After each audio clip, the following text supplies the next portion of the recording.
Hello everyone, welcome to biology lecture. मैं सब Somnath पलिचायर।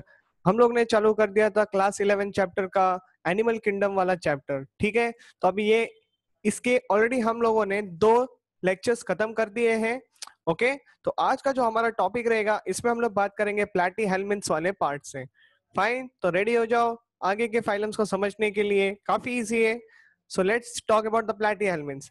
These are very commonly called as a flatworm क्योंकि वो चपटे दिखते हैं। ओके, सो रीजन यही होता है, dorsoventrally they are flat. Okay, they shows the bilateral symmetry and they are triploblastic as they develop the 3 germ layers over here। तो ये आप लोगों को कंपलसरी याद रखना है। what are the 3 germ layer? you know that ectoderm, mesoderm and endoderm। okay, shows the organ system। okay, यानी organ system developed हो चुका है। सेफलाइजेशन यानी हेड फॉर्मेशन के बारे में बात होने वाली है आने वाले फाइलम से। मतलब प्लैटीहेल्मिन्थ्स से हम लोग किसके बारे में बात करना चालू करेंगे? हेड फॉर्मेशन, जिसके लिए हम लोगों ने टर्म स्टार्टिंग में डिस्क्राइब किया था, that is called as a civilization. इसके अलावा एसिलोमेट्स। ओके, तो ये सारी जो कॉमन जनरल कैरेक्टरिस्टिक है वो हम लोगों ने देख चुके हैं। इसके बारे में ऑलरेडी मैं काफी सारा डिस्क्राइब कर लिया हूँ। अभी भी कुछ लोग जो नए डायरेक्टली यहाँ से पढ़ रहे हैं, तो I will suggest you go and study your first video lecture जहाँ पे ये सारे वर्ड्स के बारे में मैंने डिस्क्राइब किया था। ओके, नेक्स्ट हैबिटेट्स के बारे से जानने के लिए कोशिश करते हैं। अभी यहाँ पे एंडोपैरासाइट्स होते हैं, मतलब किसी होस्ट के अंदर होंगे, सही बात है। एंड फ्री लिविंग फॉर्म भी हम लोगों को देखने मिलते हैं। अगर एंडोपैरासाइट आ गया तो तुम्हारे सामने क्वेश्चन आ जाएगा with respect to the example, that is a tapeworm and the liver fluke are the best example to be studied in this endoparasite activity. Okay, और जो फ्री लिविंग फॉर्म होते हैं वो होते हैं प्लानेरिया ओवर हियर। के दोनों को ध्यान में रखना कंपलसरी है। Coming to the next part, excretion को लेके बात करते हैं। बट ऑब्वियसली बात है, they are ammonotelic and has a special cell for the excretion. तो उनके पास खाली एक्सक्रीशन करने के लिए एक अलग से चीज है। एज हम लोगों ने देखा कि ऑर्गन सिस्टम लेवल दिखाता है, तो बस ये हो गया ना ऑर्गन इसका, जिसको हम लोग कहते हैं फ्लेम सेल्स का दूसरा नाम सोलैनोसाइट्स एंड द प्रोटोनेफ्रिडिया। ओके, सो दोनों नाम आपको कंपलसरी याद रखना है other than the flame cells. Very very compulsory question बनता है, मोस्ट फेमस क्वेश्चन बनता है, टारगेटेड एरिया रहता है ये सारी बातें। ठीक है, तो अभी ये फ्लेम सेल्स दिमाग में आ गया रहेगा कि ये ऐसा फ्लेम सेल नाम क्यों दिया है। ओके, सो रीजन है कि अगर ये मैं उसका स्ट्रक्चर तुम्हारे सामने दिखा रहा हूं, as you can see over here there is a horizontal tube look like there are 2 openings, one on the left side one on the right side. इसके अलावा ये जो सेल है देखो, ये थोड़ा ऊपर से इरेगुलर पार्ट दिखाता है। ठीक है, और यहाँ पे अंदर एक न्यूक्लियस भी आप लोगों को देखने मिलेगा। So this small tiny small circular circle over there, it is called as a nucleus। और आप लोग यहाँ पे देख सकते हैं ये सीलिया लाइक स्ट्रक्चर जो है वो यहाँ पे मैंने बनाए हुए हैं, जो कि मदद करेंगे। मान लो ये यहाँ से एक्सक्रेटरी सिस्टम का जो, मतलब मान लेते हैं हम लोग ऐसा कि एक फ्लूइड है जिसको फिल्टर होना है। ठीक है, तो जो भी नाइट्रोजनस वेस्ट मटेरियल रहेगा from this cilia, they will drop by drop getting collected into this tubes. Okay, और वो क्या होता है, जब ड्रॉप बाय ड्रॉप कलेक्शन होना चालू होता है through that cilia shows the flame like movement. Okay, जैसे आग फायर जो जलता है तो कैसा उसका मूवमेंट रहता है, जिगजैग वेवी पैटर्न बनाता है, तो उस पैटर्न में वो सीलिया के मूवमेंट्स देखने मिलते हैं, तो इसलिए हम लोग उसको कहते हैं फ्लेम सेल्स। बात समझ में आई? So this is the reason behind it. बाकी और उसका कोई स्पेशली ऐसा है नहीं जिसको हम लोग ज्यादा और डिटेल में डिस्क्राइब करें। सो फिलहाल के लिए तुम्हारे सामने ये क्वेश्चन होता है कि फ्लेम सेल्स आप लोगों को कहाँ देखने मिलता है, तो प्लैटीहेल्मिन्थ्स में आता है। इसका दूसरा नाम सोलैनोसाइट्स या फिर protonephridia. Fine, coming to the digestive system, absent in case of the endoparasite. Reason क्यों है, क्या ये ऐसा रीजन क्यों एब्सेंट है, जबकि ऑर्गन सिस्टम के बारे में हम लोग ने बात की थी, ऑर्गन सिस्टम दिखा रहा है लेकिन डाइजेस्टिव सिस्टम एब्सेंट दिखा रहा है। रीजन क्या है? एंडोपैरासाइट है ना बेटा। अगर ये एंडोपैरासाइट है मतलब किसी होस्ट ऑर्गेनिज्म के अंदर है ना, तो होस्ट क्या करता है, जो भी खाना वगैरह खाते हैं वो तो डाइजेशन वगैरह हो जाता है। तो ये लोग जो होते हैं एंडोपैरासाइट, जहाँ पे आप लोगों ने टेपवर्म एग्जांपल देखा है, ये आपके इंटेस्टाइन में रहते हैं। तो इंटेस्टाइन में हमारा एक्चुअली क्या प्रोसेस चलता है, एब्जॉर्प्शन ऑफ प्रोसेस चलता है ना, absorption of the food material.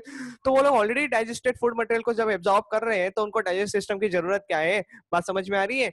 That is the reason behind this endoparasite। वो लोग directly already digested food which is digested by the host, वो लोग उस नरिशमेंट को लेते हैं। ठीक है, and present in the free living in the form of blind sac. Okay, blind sac plan यानी इनकम्प्लीट बोल सकते हो आप लोग, having only one kind of opening. Incomplete digestive system माना जाता है, हम लोगों ने देखा था अगेन इन द इंट्रोडक्शन वाले लेक्चर में, यानी फर्स्ट वीडियो में। Okay, incomplete with having only one opening. Coming to the next part, let's talk about the nervous system. Nervous system जो यहाँ पे होगा लैडर लाइक स्ट्रक्चर दिखाता है। रिप्रोडक्टिव सिस्टम जो होता है दीज आर हर्माफोराइड, लेकिन they may also undergo a cross pollination and internal fertilisation. अभी इंटरनल फर्टिलाइजेशन है, ये सारी बातें हैं, ये क्रॉस फर्टिलाइजेशन है, ये सारी बातों को हम लोग देखेंगे अभी थोड़ी देर में। So direct and indirect development की अगर मैं बात करूं, देखो डायरेक्ट का मतलब क्या है, सीधा सीधा planaria will be giving rise to the normal individual. अगर इनडायरेक्ट डेवलपमेंट होगा तो टेपवर्म याद रखना है, क्योंकि लार्वा फॉर्मेशन होगा। अब लार्वा आ गया मतलब क्या आ गया, तुम्हारे सामने एक नाम आना चाहिए ना। सो सी टेपवर्म के बारे में बात करते पहले ये देख लो। इनडायरेक्ट डेवलपमेंट टेपवर्म में देखने मिलेगा, डायरेक्ट प्लानेरिया में देखने मिलेगा। टेपवर्म के बारे में बात करते हैं जिसका साइंटिफिक टर्म होता है टीन या सोलियम, कंपलसरी याद रखो। Pork type of worm, okay. Digenetic, क्योंकि दो होस्ट चाहिए होता है लाइफ साइकिल कंप्लीट करने के लिए, one is the man and other is the primary host जो होते हैं इनके, वो देखो कौन है। ओके, प्राइमरी होस्ट जो है वो मैन है एंड द सेकेंडरी होस्ट कौन है, तो पिग्स है। तो मतलब क्या है, मैन प्राइमरी होस्ट है, मतलब इसके जो गैमेट फॉर्मेशन हो रहा है वो मैन में हो रहा है, लेकिन जो फर्टिलाइजेशन के लिए फेवरेबल कंडीशन, सॉरी जो फर्टिलाइजेशन प्रोसेस हो रही है वो मैन में हो रही है, इसलिए प्राइमरी होस्ट। ओके, और जो बाकी सिस्ट वगैरह फॉर्मेशन वगैरह होता है, जो गैमेट्स वगैरह बनते हैं वो पिग्स में बनते हैं, लेकिन उनके फेवरेबल कंडीशन हमारे अंदर होता है, therefore we are consider as a primary host over here. Okay, so let's talk about the body part जिसको हम लोग कहते हैं स्कॉलेक्स, नेक एंड स्ट्रोबुलस। तो क्वेश्चन बन गया तुम्हारे लिए, है कि नहीं। The body has been divided into 3 parts. पहला है स्कॉलेक्स, नेक एंड स्ट्रोबुलस। नेक के लिए दूसरा नाम है प्रोस्ट्रोबुलस, ओके, यानी स्ट्रोबुलस के पहले वाला रीजन। ठीक है, फाइन, समझ में आ गया। So let's see the diagram, you will understand everything. Scolex यानी हेड रीजन आता है। Okay, what are the regions over there, head region. Let's see what head region consist of. So it consist of the 2 rows of the hooks and 4 sucker जो कि उनको nourishment सक करने में मदद करते हैं, और हुक्स जो उनको अटैच रहने के लिए मदद करते हैं। Other than this there is a neck present जिसको हम लोग प्रोस्ट्रोबुलस के नाम से कहते हैं।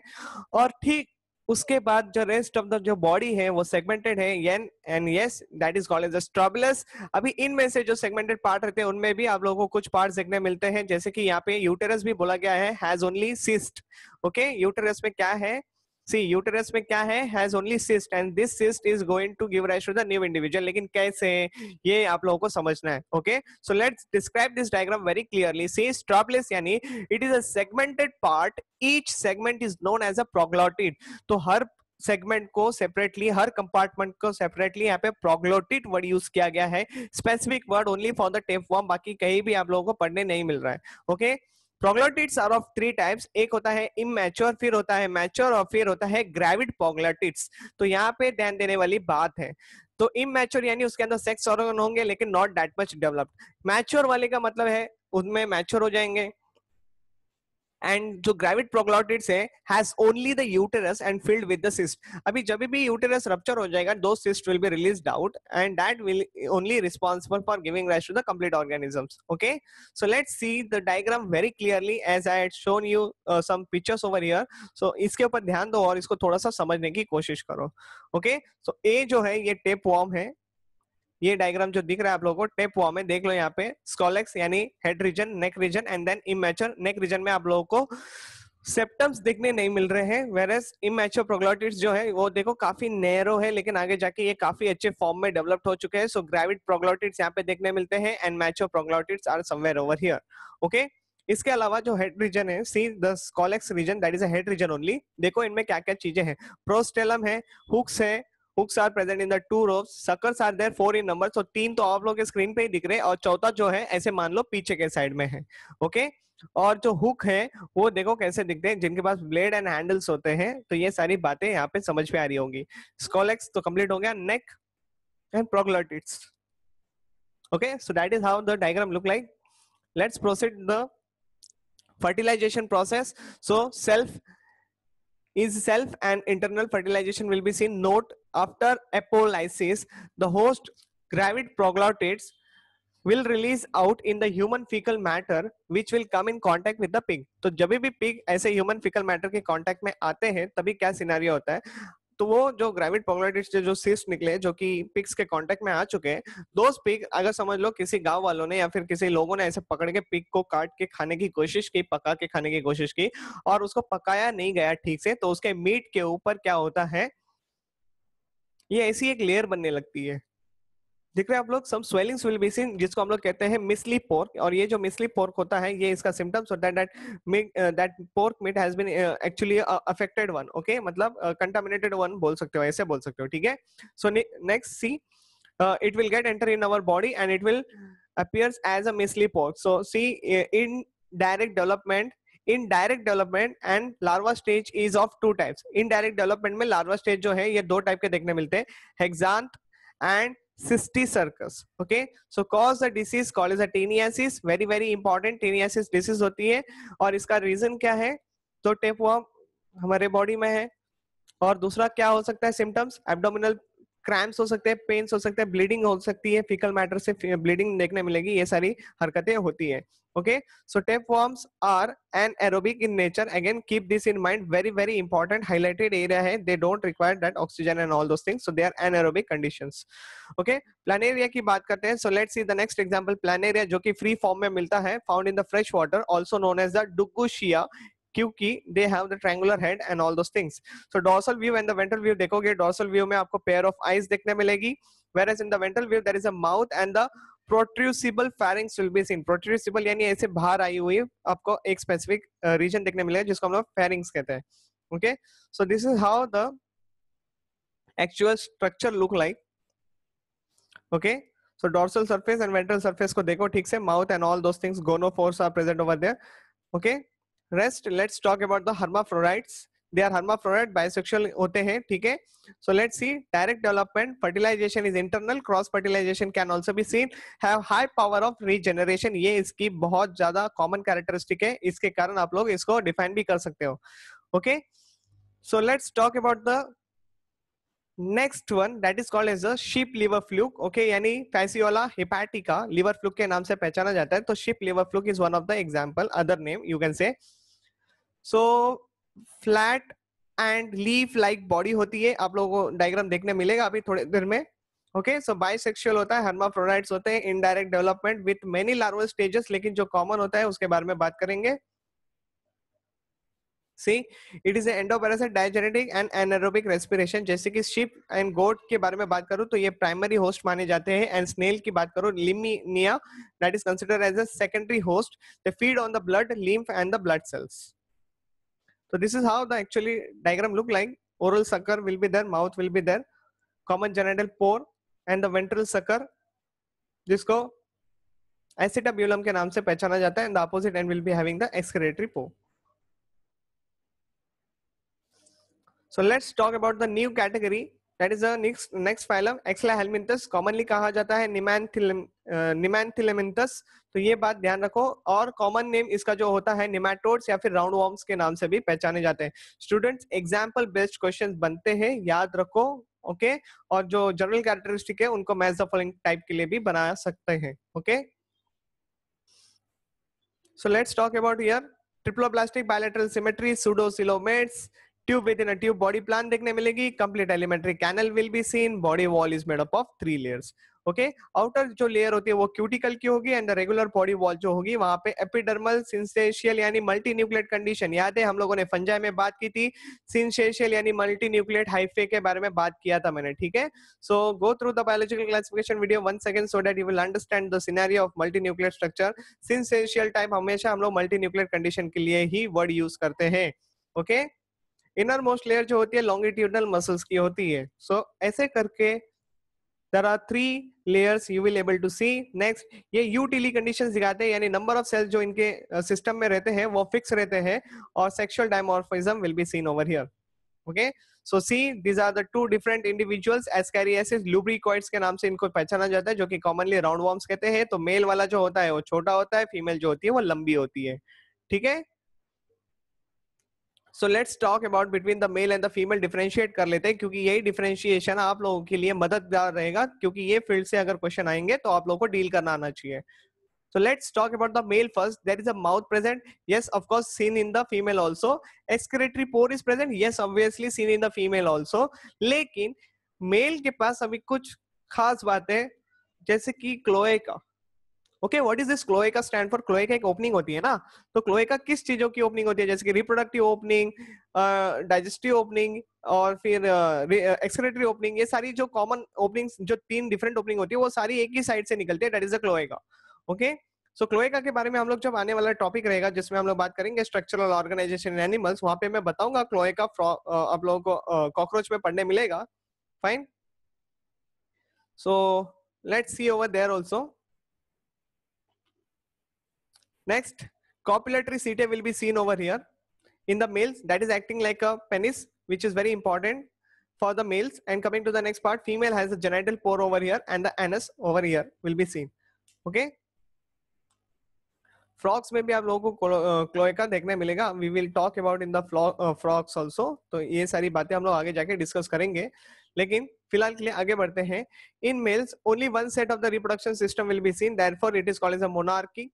And in females, 2 sets of the reproduction system will be seen, therefore didelphic.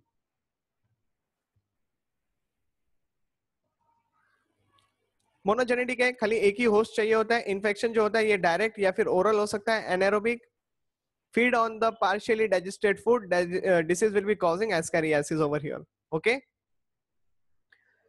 Next phylum के बारे में बात करते हैं जिसको कहते हैं हम लोग Annelida. Okay, so let's talk about the Annelida. ये मेटामेरिज्म सेगमेंटेशन होते हैं, तो नाम से ही यहाँ पे क्वेश्चन समझ में आ जाना चाहिए, एनिलिडा यानी metamerism segmentation. Okay, so let's talk about here metameric segmentation को लेके। Triploblastic, bilateral symmetry, coelomates, organ system is well developed over here. Skin जो है ब्राउनिश कलर की अपीयर करती है due to the pigment called as a porphyrin which is a brown colour pigment. Okay, तो skin के पास 3 layer होती है। आउटर जो होती है वो क्यूटिकल होती है, कोलाजन फाइबर्स की बनी हुई रहती है। Okay, middle epidermis will be seen and the innermost there is a muscles will be present which are in the form of 2 types of the muscle. One is called as the longitudinal and the other will be seen as a circular muscles. Digestive system जो इनका होता है वो काफी अच्छे से developed होता है, therefore we are saying that tube within a tube body plan होता है। ओके, इंट्रोडक्टरी लेक्चर का पार्ट है ये। Then respiration is considered as a cutaneous, क्योंकि स्किन के थ्रू रेस्पिरेशन करते हैं। एक्सक्रीशन जो होता है ये अमोनोटेलिक या फिर ureotelic conditions will be scene. Excretory structure के लिए क्या होता है इनके पास, तो नेफ्रिडिया आप लोगों को देखने मिलेगा। नेफ्रिडिया के 3 टाइप्स होते हैं, जैसे कि देख लो, एक होता है सेप्टल, एक होता है integumentary that is on the skin, और एक होता है फेरेंजियल जो कि फेरिंक्स रीजन के पास देखने मिलेगा। ओके, सेप्टल नेफ्रिडिया के बारे में बात करूंगा, जैसे कि अर्थवर्म अभी आ जाएगा डायग्राम तुम्हारे सामने, तो you will understand very clearly.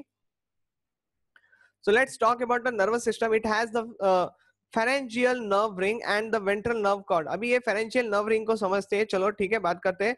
मान लो एक nerve ring इधर से निकल के ऐसे ऐसे ये लेफ्ट साइड से निकल के राइट साइड में जा रही है और ये राइट साइड से निकल के लेफ्ट साइड में जा रही है, ठीक है।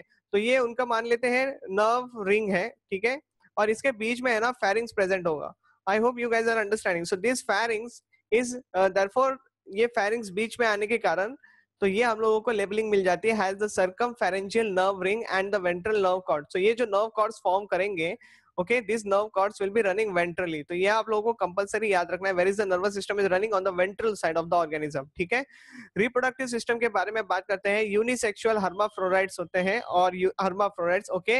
यूनिसेक्सुअल का एग्जांपल हमेशा याद रखना नेरिस, एंड हर्माफ्रोडाइट्स में एग्जांपल आएगा earthworm and Leach. Yes, cross pollination will be scene, भले वो लोग हर्माफ्रोडाइट्स हो, लेकिन जो देखो कंडीशन क्या रखी है, प्रोट्रैंडर्स यानी male part will be developed first as compare to the female part. Okay, therefore cross fertilisation की रिक्वायरमेंट होती है।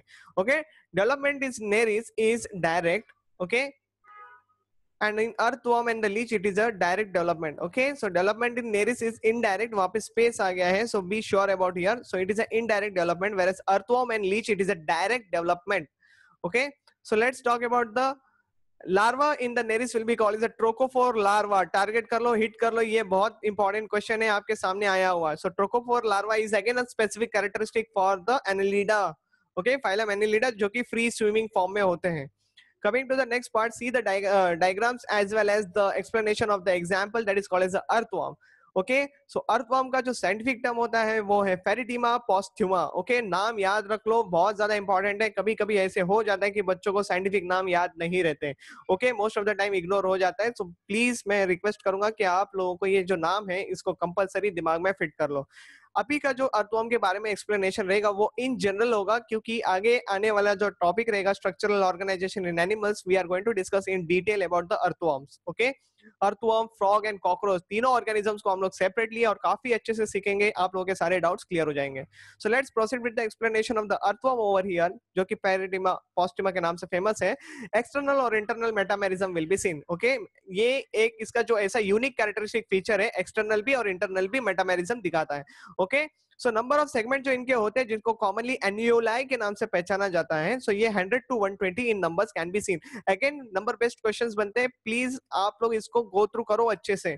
ओके, अभी फेमिलियर हो जाओ, ताकि आने वाले जब लेक्चर रहेगा तभी आप लोगों को इसके बारे में काफी अच्छे से क्लिक हो जाएगा। Okay, so first segment has opening called as the mouth, जिसको हम लोग कहते हैं peristomium, and also there is a presence of a hanging structure, जिसको कहते हैं प्रोस्टोमियम। ये प्रोस्टोमियम जो होता है, ये सेंसरी नेचर होता है।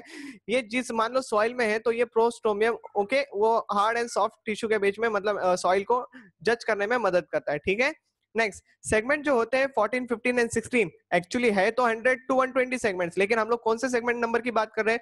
जो सेगमेंट 14, 15 एंड 16 नंबर पे आएंगे उसके बारे में बात चल रही है। ये तीनों को मिला के एक ऐसी मोटी सी रिंग होती है, जिसको कहा जाता है एक्चुअली क्लाइटेलम। ओके, आप लोगों ने अगर ऐसे वॉर्म लाइक स्ट्रक्चर देखे रहेंगे, अर्थवर्म देखे रहेंगे, तो उसके ऊपर एक डार्क बैंड देखने मिलता है on the 14, 15 and the 16 segment. वो जो डार्क थिक बैंड होता है, जो कि रेड कलर में दिखता है, it is called as a clitellum. Okay, it is permanent band. Okay, last segment जिसको कहा जाता है एनल सेगमेंट, जिसके पास एनस होता है, और स्किन जो होता है ये रेस्पिरेशन में मदद करता है।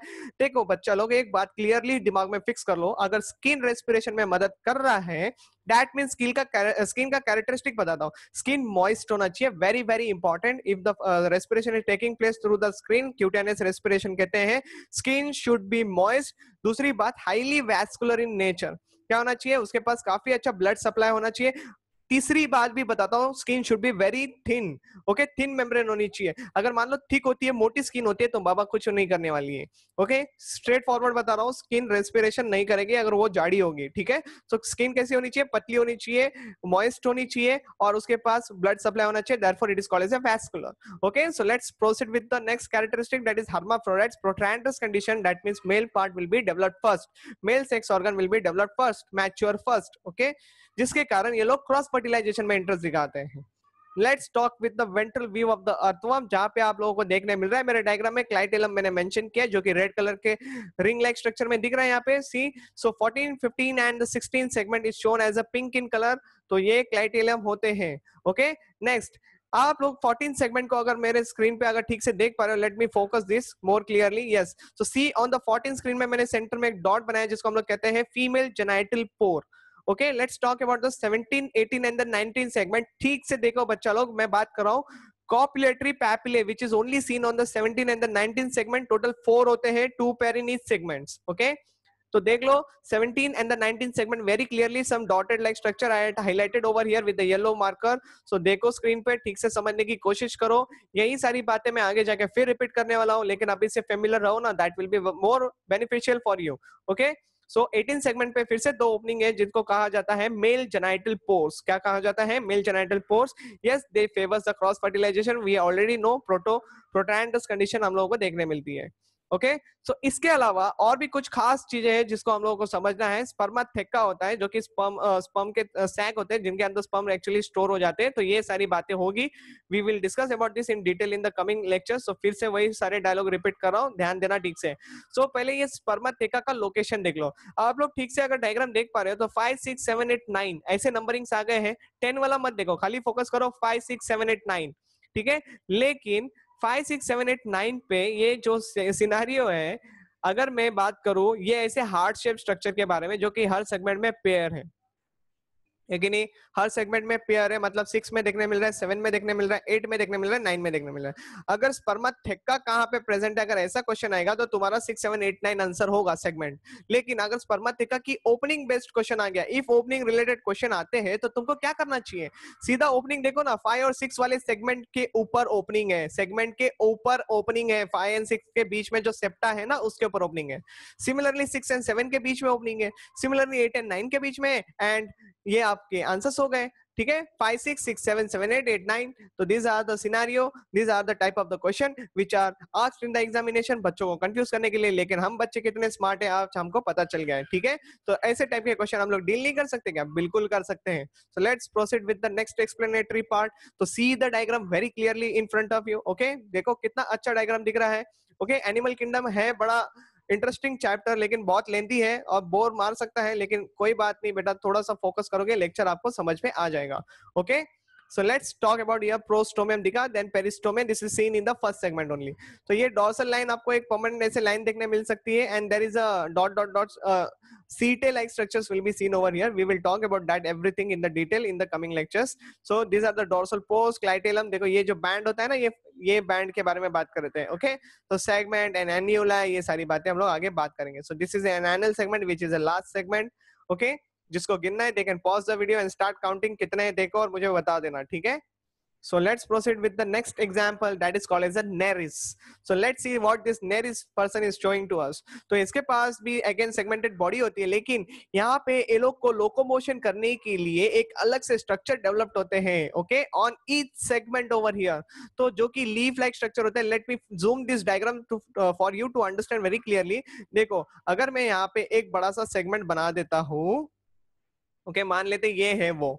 ओके, तो ये बीच में सेप्टा बना लिया, मतलब ये एक कंपार्टमेंट हो गया ऊपर वाला, ठीक है। ये ऊपर वाला एक कंपार्टमेंट हो गया, एक नीचे वाला कंपार्टमेंट हो गया। तो यहाँ पे आप लोग ऐसे लीफ लाइक स्ट्रक्चर देख रहे हैं ना, उनको कहा जाता है पैरापोडिया, जिनके वजह से वो लोकोमोशन कर सकते हैं।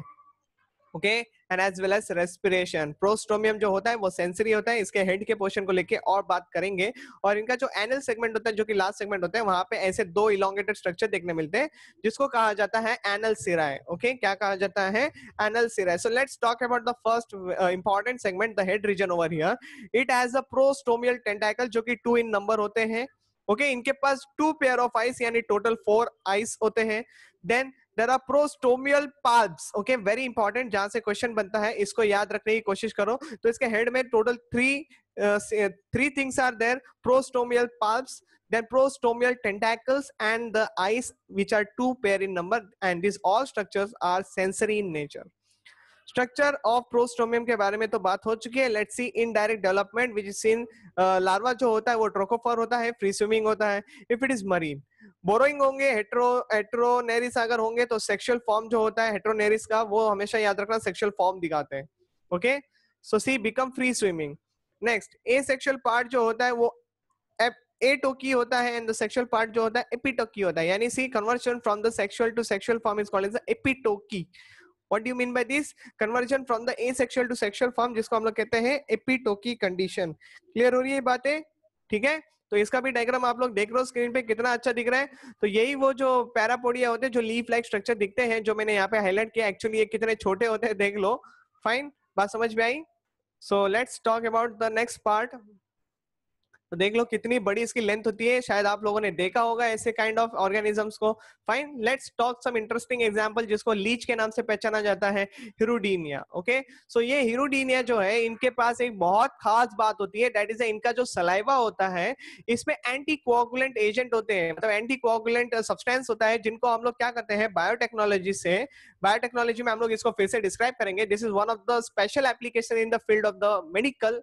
ओके, जहाँ पे क्या होता है, मेडिसिन में इसका यूज होता है काफी अच्छा। देखो, कोई भी बंदा ब्लड डोनेट करता है तो ब्लड एक्चुअली बॉडी के बाहर आ रहा है। ओके, अगर ब्लड बॉडी के बाहर आ रहा है तो कोआगुलेट हो जाएगा ना, बात समझ में आ रहा है? तो कोआगुलेट होने का, डेड हो जाएगा, तो वो जो ब्लड है वो मैं किसी और ऑर्गेनिजम्स को, मतलब इन शॉर्ट ह्यूमन बींग्स को सप्लाई नहीं कर सकता है ना। Coagulate form of blood I can't supply, तो करना क्या पड़ेगा, उसको कोआगुलेट नहीं होना है ना, कोआगुलेट होने से रोकना है। तो क्या करेंगे, उसमें एंटी कोआगुलेंट्स की रिक्वायरमेंट होती है। तो ये जो एंटी कोआगुलेंट सब्सटेंस होता है ना, उसको हिरुडीन कहते हैं। बात समझ में आ रही है? तो हिरुडीन एक ऐसा सब्सटेंस है जो कि एंटी, इसके अलावा और भी कुछ एग्जांपल्स होते हैं। सो लेट्स टॉक अबाउट ये फर्स्ट हिरुडीन ओनली। तो हिरुडीन जो है वो एंटी कोआगुलेंट है, उसको अगर ब्लड में ऐड कर दोगे तो वो क्या होता है, ब्लड को गाढ़ा होने से रोकता है। ओके, तो ये स्पेशल कैरेक्टरिस्टिक है ना। तो हम लोग क्या करेंगे, इसको लीच को लेंगे, और जो इसके अंदर जो जीन प्रेजेंट है, जो कि ये पर्टिकुलर सलाइवा के अंदर ये जो सिक्रेशन बना रहा है, तो हम लोग ऐसे सिक्रेशंस को लैब में बना सकते हैं। बात समझ में आई? तो क्या होता है, एक प्लांट होता है जिसको कहते हैं brassica napus. Okay, brassica napus. तो हम लोग क्या करते हैं, लीच में से ऐसा जीन निकालते हैं जो कि ये एंटीकोगुलेंट सब्सटेंस बनाता है, एबिलिटी रखता है, वो जीन को हम लोग ब्रासिका नेपस वाले प्लांट में डालते हैं और ब्रासिका नेपस क्या हो जाएगा, अब चेंज हो जाएगा। अब उसमें क्या आ गया है, तो अब उसमें ये एंटीकोगुलेंट बनाने वाली प्रॉपर्टी आ गई है और वो जो ब्रासिका नेपस फ्लावरिंग करता है, सीड बनाता है, तो उसके सीड हाई अमाउंट में बनते हैं।